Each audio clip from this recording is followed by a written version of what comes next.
Ating Joe Trillo booster seat car seat. So this is good for 15 kilogram. Ayan, up to 12 years old na po siya. 36 kilo. Ayan, 36 kilogram.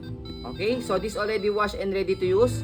Wala siyang faded, wala siyang discoloration. So pakita natin yung details niya one by one. So ayan. Upo ka na. So for example, ito yung baby namin. 15 kilos. Yan, 15 kilogram, 5 years old. Kita nyo, kayang-kaya pa siya at maluwag pa siya. Okay? So next natin, pakita natin yung details niya. Okay?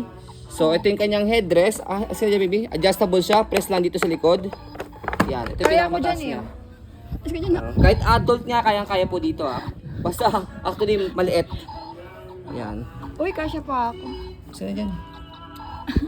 Okay, next natin. Ito yung meron siyang cup holder dito. Kaya tago lang siya dyan. Ayan, okay? And then, next natin sa likod, ito. So, may instruction siya rito kung paano siya ilagay. Actually, meron siyang scanner dito, code.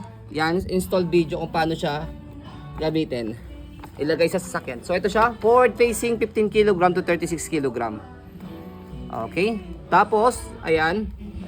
Kung ang sasakyan po ninyo, meron siyang pang isofix sa likod na upuan, yung pang isofix na bakal doon, pwede nyo pong gamitin po ito. Extra protection. Yan. Okay. So 2-in-1 siya. Pwede nyo gamitin po ito. Pang isofix, pwede rin using seat belt. So ito siya. Makikita nyo siya rito sa picture. Yan. Using seat belt tapos naka isofix siya. Ang ganda.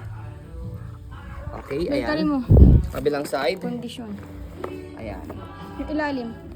Sa ilalim niya. Okay, so syempre, pre-lap po ito, but good in condition. So normal po na may scratch siya rito sa part na to. Syempre, dahil nasa ilalim yan. Manufacturing date. Yan, 2022. Sa gantong car seat, hanggang 10 years po siya. So ayan po, as you can see, very details po kami sa aming pong pag-video kasi amin siya policy. No refund, no exchange. What you see is what you get. So yun po, maraming salamat. Have a nice day and God bless po.